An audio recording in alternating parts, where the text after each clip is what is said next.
Hello student, आप सबका स्वागत है फिर से एक नए वीडियो में। तो इस वीडियो में हम बात करने वाले हैं 12th क्लास के इकोनॉमिक्स के पेपर के बारे में, जो आपका यहाँ पे अर्थशास्त्र का पेपर होने वाला है 4 मार्च का। तो इस वीडियो को पूरा का पूरा लास्ट तक देखना है। सारे के सारे प्रश्न आपको इस वीडियो में सॉल्व कराए जाएंगे, पूरे के पूरे A to Z तक जितने प्रश्न आपके इसमें होते हैं सारे के सारे प्रश्न विद आंसर के साथ सॉल्व कराने पूरे के पूरे कराने वाला हूँ। बस वीडियो को पूरा का पूरा लास्ट तक देखने का। चैनल पर पहली बार चैनल को आपको यहाँ पर सब्सक्राइब कर लेना है। यहाँ पे आप देख सकते हैं कि आपको यहाँ पे सबसे ऊपर अपना रोल नंबर डाल लेना है। ये आपका पेपर कोड हो जाता है, ये आपका यहाँ पे सेट हो जाता है। यहाँ पर टोटल 23 प्रश्न होने वाले हैं, 3 घंटे का समय मिलने वाला है और टोटल आपके यहाँ पे मार्क्स 80 नंबर का पूरा पेपर आपका ही होने वाला है। तो जो भी स्टूडेंट के पास इकोनॉमिक्स इस वीडियो को पूरा का पूरा देख ले, आपको पूरे के पूरे 80 के 80 नंबर इसी वीडियो के माध्यम से आने वाले हैं। तो पूरा का पूरा पेपर सॉल्व कराया जाएगा विद आंसर के साथ। बस वीडियो को पूरा का पूरा लास्ट तक देखते रहना। अगर इसका PDF चाहिए तो PDF के लिए वीडियो को पूरा का पूरा लास्ट तक देखना। इसके लास्ट में बताएंगे कि PDF आपको इसका कहाँ मिलने वाला है। बस वीडियो में आपको पूरा का पूरा बनाना है। चलो पहले प्रश्न, क्योंकि पहला प्रश्न इसमें क्या पूछेगा उसकी हम यहाँ पे बात कर लेते हैं। तो यहाँ पे आपको नीचे निर्देश दे रखे, इन सारे के सारे निर्देशों को पढ़ लेना है, जिससे आपको पूरा का पूरा पेपर समझ में आ जाएगा कि पेपर में क्या पूछा गया और क्या नहीं पूछा गया। तो इनको आपको यहाँ पे ध्यान से पढ़ लेना है। हम पहले प्रश्न की ओर चलते। पहला प्रश्न इसमें क्या पूछेगा उसकी हम यहाँ पे बात कर लेते हैं। तो आपके सामने यहाँ पे पहला प्रश्न पूछा गया, हम इसकी बात कर लेते हैं। पहला प्रश्न पूछा गया कि सही विकल्प चुनकर लिखिए, जो टोटल आपके यहाँ पे 6 नंबर के होने वाले हैं। तो पहला पूछा गया कि व्यष्टि अर्थशास्त्र में निम्न में से किसका अध्ययन किया जाता है। व्यष्टि अर्थशास्त्र में निम्न में से किसका अध्ययन किया जाता है वो आपको हमें बताना है। तो यहाँ पे आपका व्यक्तिगत इकाई का अध्ययन किया जाता है, तो ऑप्शन ए हो जाएगा यहाँ पर, ठीक है आपका। इसके बाद दूसरा पूछा है कि जब कुल उपयोगिता अधिकतम होती है तब सीमांत उपयोगिता कैसी होती है। तो यहाँ पे आपका ऑप्शन सी हो जाएगा, शून्य होती है, ठीक है। इसके बाद प्रश्न नंबर तीसरा पूछा गया कि औसत लागत वक्र का आकार होता है कैसा होता है। तो यहाँ पे यू अक्षर जैसा होता है, तो यहाँ पे ए ऑप्शन हो जाएगा। इस तरह से आगे सारे प्रश्न कराने वाला हूँ विद आंसर। वीडियो में आपको यहाँ पे पूरा का पूरा बना रहना है। अब हम बात कर लेते हैं यहाँ पे प्रश्न नंबर 4 की। प्रश्न नंबर 4 में पूछा गया कि यहाँ पर पूछा गया है कि कृषि वस्तुओं के लिए कीमत निम्नतम सीमा को क्या कहा जाता है। तो यहाँ पे आपका ऑप्शन आ जाएगा न्यूनतम समर्थन मूल्य कहा जाता है चौथे में। पांचवें पूछा गया कि समूह की बनावट पर ध्यान ना देना किस अर्थशास्त्र की प्रमुख समस्या है। तो यहाँ पे आ जाएगा समष्टि अर्थशास्त्र की समस्या, ऑप्शन बी आ जाएगा, ठीक है। इसके बाद 6 में पूछा है कि भारत का केंद्रीय बैंक निम्नलिखित में से कौन सा है। तो यहाँ पे आपका आ जाएगा RBI, भारत का केंद्रीय बैंक है। तो इस तरह से आपके सारे के सारे बहुविकल्पीय प्रश्न होते हैं, इनको आपका यहाँ पे अच्छे से याद कर लेना है, जो आपके पेपर की दृष्टि से बहुत ही इंपॉर्टेंट होने वाले हैं। इस तरह से सारे के सारे प्रश्न कराने वाला। वीडियो को आपको पूरा का पूरा देखना और वीडियो को आपको यहाँ पर सब्सक्राइब कर लेना है। अब हम यहाँ पे बात कर लेते हैं प्रश्न नंबर नेक्स्ट की। तो प्रश्न नंबर नेक्स्ट क्या पूछेगा हम उसकी बात कर लेते हैं। तो यहाँ पे प्रश्न नंबर नेक्स्ट पूछा गया आपसे। प्रश्न नंबर दूसरा पूछा गया, दूसरे में पूछा गया कि रिक्त स्थानों की पूर्ति कीजिए, जो टोटल आपके यहाँ पे 6 प्रश्न पूछे गए, 6 नंबर के आपके यहाँ पे होने वाले हैं। पहला पूछा गया कि एक व्यक्तिगत उपभोक्ता का व्यवहार डैश अर्थशास्त्र का एक अंग कैसा है। व्यष्टि अर्थशास्त्र का अंग, तो यहाँ पे पहले में व्यष्टि आ जाएगा। दूसरा पूछा गया कि कुल परिवर्तनशील लागत बराबर कुल लागत माइनस क्या होता है। तो यहाँ पे आ जाएगा स्थिर लागत आ जाएगा दूसरे में। तीसरे में पूछा गया कि दीर्घकालीन कीमत को डैश कीमत कहा जाता है, सामान्य कीमत कहा जाता है। तीसरे में सामान्य आ जाएगा। चौथे में पूछा गया कि राष्ट्रीय आय का अध्ययन व्यष्टि दृष्टिकोण से नहीं बल्कि देश दृष्टिकोण से किया जाता है, समष्टि दृष्टिकोण से किया जाता है। तो चौथे में समष्टि आ जाएगा आपका यहाँ पर, ठीक है। पांचवें में राष्ट्रीय आय में केवल डैश आय को सम्मिलित किया जाता है, कौन सी आय को किया जाता है, व्यक्तिगत आय को यहाँ पे किया जाता है। यहाँ पे व्यक्तिगत लिख देना पांचवें में। इसके छठे में पूछा गया कि रक्षा ब्याज भुगतान आदि पर किया जाने वाला व्यय डैश व्यय है कैसा, गैर योजनागत व्यय है। तो यहाँ पे गैर योजनागत व्यय। इस तरह से आपके रिक्टेशन पूरे के पूरे यहाँ पे कर लेने, जो आपके पेपर की दृष्टि से बहुत ही इंपॉर्टेंट है होने वाले। इंग्लिश वाले स्टूडेंट भी इसको ध्यान से देख लें, वो भी यहाँ पे भर सकते हैं। अब हम बात कर लेते हैं प्रश्न नंबर 30 की। प्रश्न नंबर 30 में पूछा गया कि सत्य असत्य का चयन कीजिए, जो टोटल आपके 6 नंबर के यहाँ पे होने वाले हैं। तो पहला प्रश्न पूछा गया है कि व्यष्टि अर्थशास्त्र में समूह का अध्ययन किया जाता है, सही या गलत। तो यहाँ पे हो जाएगा असत्य हो जाएगा पहला। दूसरा पूछा गया कि पूछा गया कि कीमत तथा मांग में हमेशा सीधा संबंध होता है, ये भी आपका यहाँ पे असत्य हो जाएगा, ठीक है। दूसरा भी असत्य हो जाएगा आपका यहाँ पे। इसके बाद तीसरा पूछा गया कि कुल उत्पादन को MP से प्रदर्शित किया जाता है, सत्य या असत्य है। ये आपका यहाँ पे सत्य, ये आपका यहाँ पे असत्य हो जाएगा। चौथा पूछा गया कि व्यक्तिगत इकाइयों का अध्ययन व्यष्टि अर्थशास्त्र में किया जाता है, ये आपका यहाँ पे सत्य हो जाएगा। पांचवा पूछा गया कि उपभोग फलन अपूर्ण रोजगार साम्य की व्याख्या करता है, ये आपका यहाँ पे सत्य हो जाएगा। छठा बैंक दर बढ़ने पर विदेशी विनिमय दर देश के पक्ष में हो जाती है, ये आपका यहाँ पर सत्य हो जाता है। इस तरह से आपका पूरे के पूरे सत्य असत्य कर लेने जो आपकी पेपर की दृष्टि से बहुत ही इंपॉर्टेंट होने वाले हैं। अब हम नेक्स्ट क्वेश्चन की बात कर लेते हैं। नेक्स्ट क्वेश्चन क्या पूछेगा उसकी यहाँ पे बात कर लेते हैं। तो नेक्स्ट क्वेश्चन पूछा गया प्रश्न नंबर 4। प्रश्न नंबर 4 में पूछा गया है कि सही जोड़ी बनाकर लिखिए। जो टोटल आपकी यहाँ पर 7 नंबर की होने वाली पूरी की पूरी सही जोड़ी, इन जोड़ियों को भी आपको यहाँ पर ध्यान से याद कर लेना है। तो यहाँ पे पहली जोड़ी मिला लेनी है NNP, ये आपकी यहाँ पे हो जाएगी शुद्ध राष्ट्रीय आय, B से मिला देना। GNNP आपकी यहाँ पे हो जाएगी सकल राष्ट्रीय उत्पाद हो जाएगा। वस्तु विनिमय की कठिनाई, तीसरी आपकी दोहरा सहयोग का अभाव हो जाएगा। D4 पूछा गया कि MPC आपका यहाँ पर सीमांत उपभोग प्रगति हो जाएगी। 5वां पूछा जाएगी कि केंद्रीय बैंक RBI हो जाएगी आपकी यहाँ पे। व्यावसायिक बैंक आपकी यहाँ पे SBI हो जाएगी। मुद्रा का प्राथमिक कार्य क्या हो जाएगा, ये आपका हो जाएगा विनिमय का माध्यम। इस तरह से आपको पूरी की पूरी मैचिंग मिला लेनी जो आपके पेपर की दृष्टि से बहुत ही इंपॉर्टेंट है होने वाली। इस तरह से सारे के सारे प्रश्न सॉल्व करा रहा हूँ, बस सारे के सारे प्रश्नों को आपको यहाँ पे ध्यान से याद कर लेना जो आपके पेपर में बहुत ही हेल्प करने वाले हैं। अब हम यहाँ पे नेक्स्ट क्वेश्चन की बात कर लेते हैं। नेक्स्ट क्वेश्चन आपका यहाँ पे पूछा जाने वाला प्रश्न नंबर 5, जिसमें पूछा गया कि एक शब्द या एक वाक्य में उत्तर देना। जो टोटल आपके यहाँ पर 7 नंबर के प्रश्न पूछे गए, 7 प्रश्न पूछे जाने वाले हैं। पहला ऑप्शन पूछा है कि व्यष्टि अर्थशास्त्र का दूसरा नाम बताइए। तो यहाँ पे लिख देना दूसरा नाम सूक्ष्म अर्थशास्त्र लिख देना है। इसके बाद दूसरा पूछा गया जब सीमांत उपयोगिता शून्य होती है तब कुल उपयोगिता क्या होती है। तो यहाँ पर दूसरे में कम लिख देना। तीसरा पूछा गया कि एक निश्चित समय में उत्पादित वस्तुओं की कुल मात्रा क्या कहलाती है, सामान्य। तो यहाँ पर सामान्य वस्तुएं कहलाती है, तो तीसरे में सामान्य वस्तुएं लिख देना है।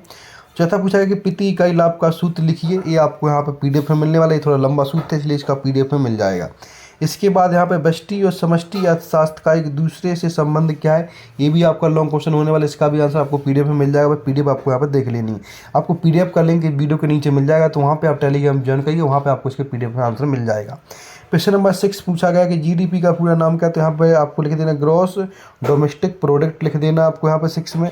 7 में मूल्य का संचय मुद्दा का कौन सा कार्य, तो यहाँ पे आपको प्राथमिक कार्य लिख दें। इस तरह से आपका पूरा का पूरा ये जो 5th वाला प्रश्न है पूरा का पूरा मैंने करा दिया, इसको भी आपको यहाँ पे ध्यान से कर लेना है। अब हम नेक्स्ट प्रश्नों की बात करते हैं जो आपके यहाँ पर लॉन्ग क्वेश्चन होने वाले हैं, उन सबके भी आंसर आपको वीडियो के माध्यम से मिलने वाले हैं। अब यहाँ पे हम बात कर लेते हैं यहाँ पे आपके सामने प्रश्न नंबर 6 की। प्रश्न नंबर 6 में पूछा गया कि सीमांत उपयोगिता का अर्थ क्या है, या फिर अथवा पूछा गया कि मिश्रित अर्थव्यवस्था में कोई 2 विशेषता लिखिए। तो यहाँ पर 2 प्रश्न पूछे जाते हैं और 2 में से कोई प्रश्न करना होता है, जो आपका यहाँ पर 2 नंबर का एक प्रश्न होता है। इनमें से जो भी जी लगे वो आप यहाँ पे कर सकते हैं। सारे के सारे प्रश्नों के आंसर आपको इस वीडियो में मिलने वाले हैं। वीडियो को पूरा का पूरा आपको यहाँ पर लास्ट तक देखते रहना है।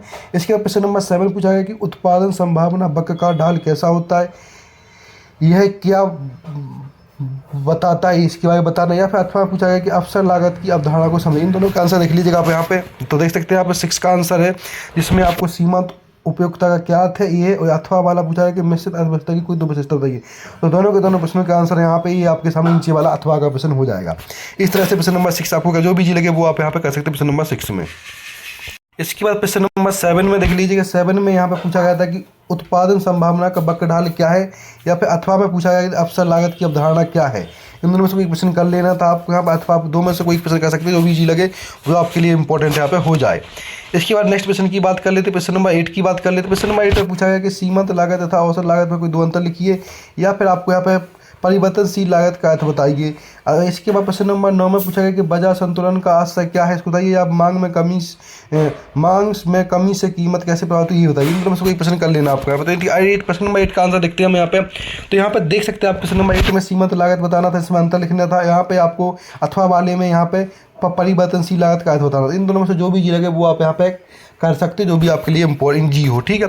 इसके प्रश्न नंबर 9 में क्या पूछा गया था। प्रश्न नंबर 9 में पूछा गया था कि बाजार संतुलन का आशय क्या है, और अथवा में पूछा गया था मांग में कमी से कीमत पर प्रभाव क्या है। ये मांग में कमी से अथवा वाला प्रश्न हो जाता है। एक प्रश्न में दोनों ही प्रश्न में करा रहा हूँ, जो अथवा वाला भी आपको यहाँ पे नीचे मिल जाएगा, ठीक है।